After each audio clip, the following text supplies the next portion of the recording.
time for the work. Down to Earth Podcast. Okay, so I'm here with the one and only Jeff, aka Citizen Kane, but I know him from 400 McCown Road. His mother used to babysit me. He just reminded me, and my mother used to babysit him. We've been pimping since pimping. I mean, lifelong friends. Yeah. Absolutely. So you're here tonight, and what are you doing tonight? I'm gonna perform. I'm gonna perform and open up for LRA, the Rugged Band. That is amazing. Yeah. Absolutely. Congratulations. I know you have done a lot in your career. So this is something that I want you to do. Talk about yourself, because I want to make sure that we give you flowers. You are part of the Toronto hip hop community. Yeah. And you have repped and you have recognized and you have done it all. So I want to hear from you. Well, you know, because you know me from when I was a little kid. So Absolutely. you know how it was. So like I started off dancing. Yes. Right? And then eventually by the time I was 17, I opened up my own barbershop. Yes. I had that for years. Then I sold that. Then I went back to dancing and I toured around North America with likes of Mishi Me. Wow. And Dream Warriors. Big shout out to Mishi Me and Dream Warriors. They need their flowers too. Yeah, I did some shows with Alanis Morissette. Oh, Yeah. I did not know that about you. Yeah. And then I started choreographing music videos. Yes. And I was a lot of music videos like Kim Mitchell. And I did movies and commercials. Yeah. No, I did not. I know you were in the industry, but not to the point where you're telling me. But that is totally amazing. And did you enjoy it while you were doing it? And are you still doing it? No.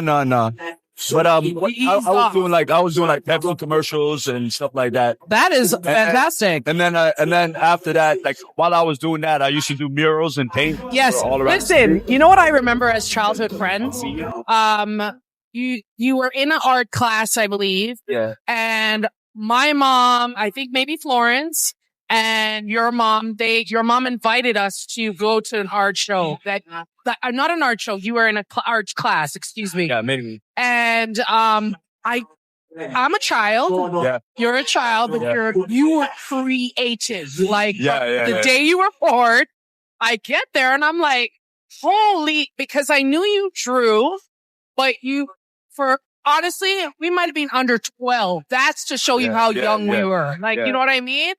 And your art was amazing. And the one thing I remember, there was another kid in the class and I think he drew boobs. Yeah. So I went to my mom and I was like, but mom, he drew boobs. And she was like, no, but that is art. Yeah. But it's wonderful that even our parents connected on that level, even as a children. Yeah. And the reason I love it too is because it opens you up to being, even if you're not creative, to expect or look at creation and love it for what it is. Well, we're from 400. I rep 400 all day. All day, every day. And one thing we know about 400 was it was a village raising kids. Yes, a community.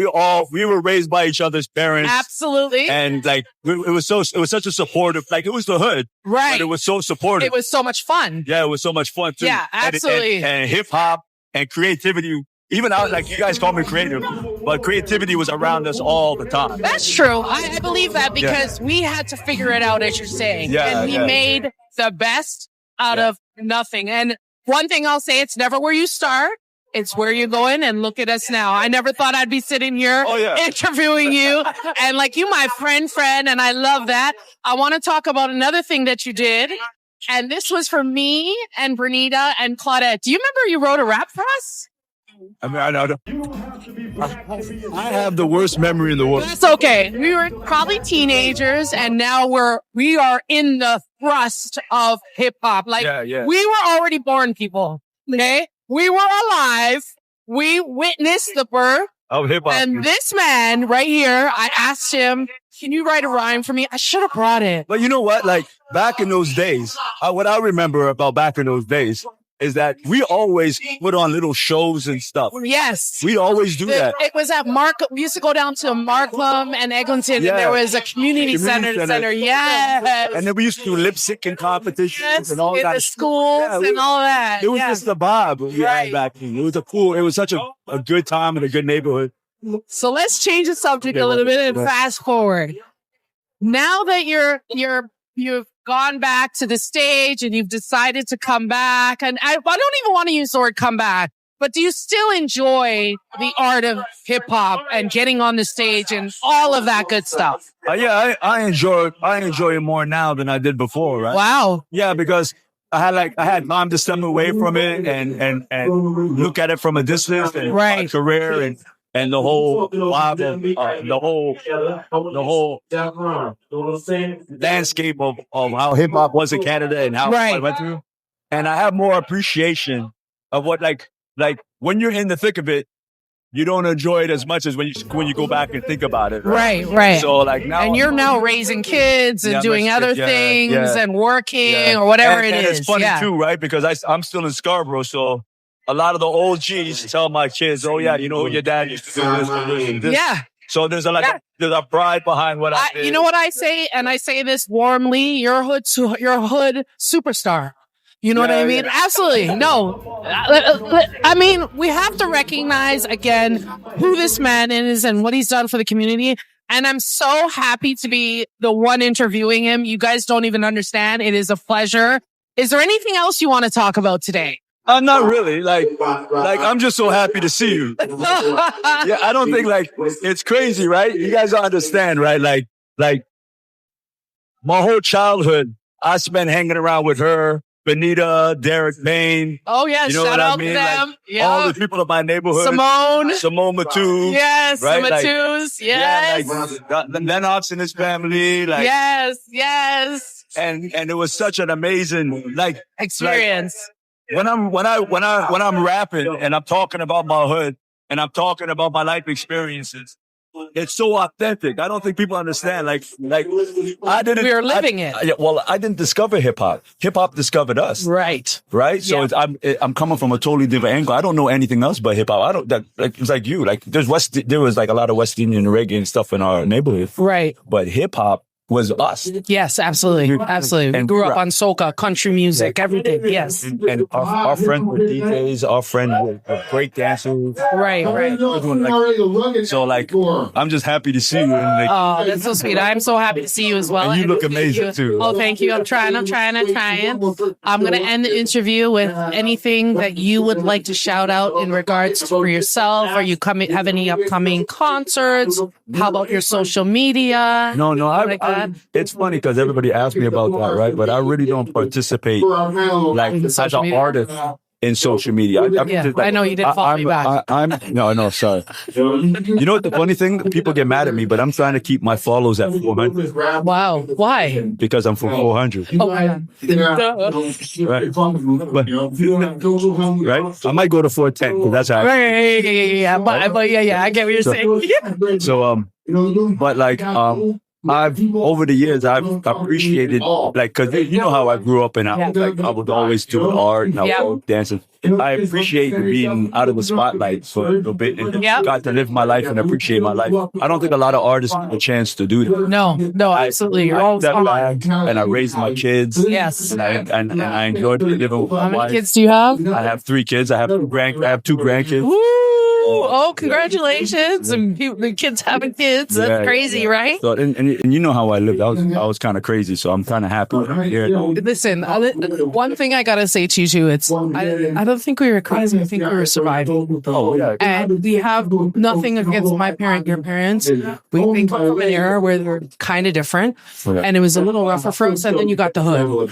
Oh, yeah. And you got to deal with all of that. So considering where we're at now, it's amazing to be standing here with you again. Awesome. And I'll say this one more time. Go ahead. I wanted to make a movie about a neighborhood, about my childhood. You should. I wanted to. You should. It's funny when you said that because you called me, what you called me? A hood. Oh, it's superstar. Yeah. Absolutely. I called the movie. I'm writing it because I write a lot of movies. Yeah.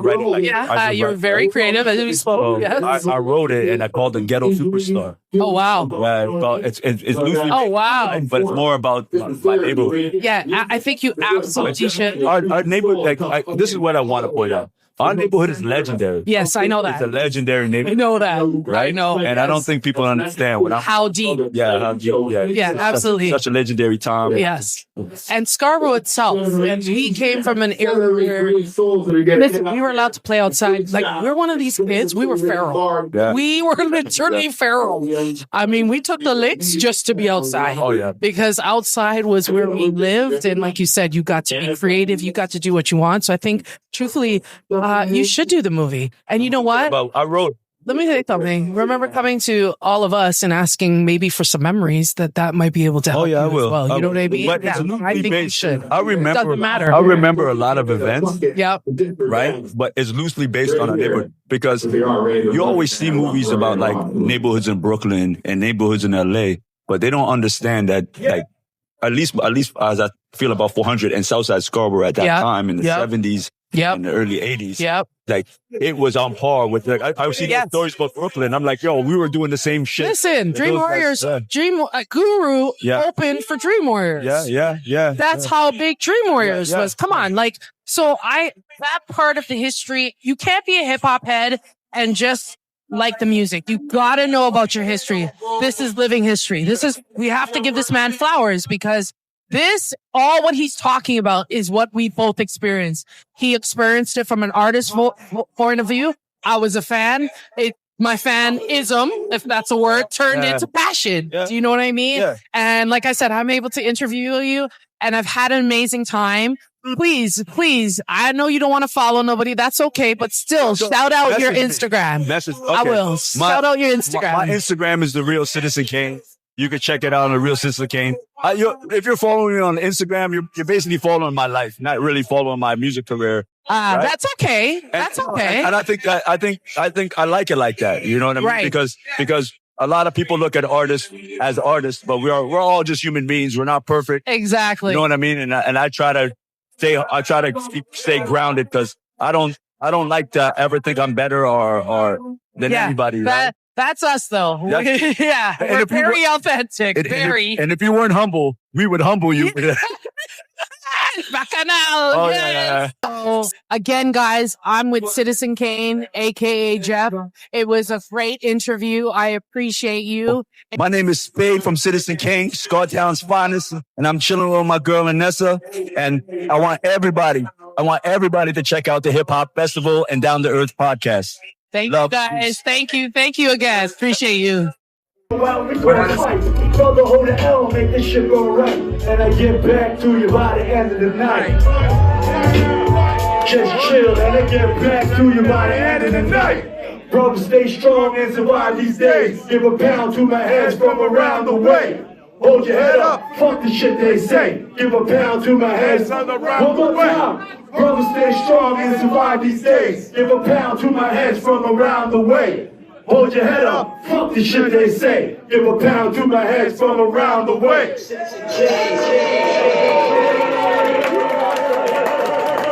Yo, I got a little more time. Do I have time? Yeah. I can do one more?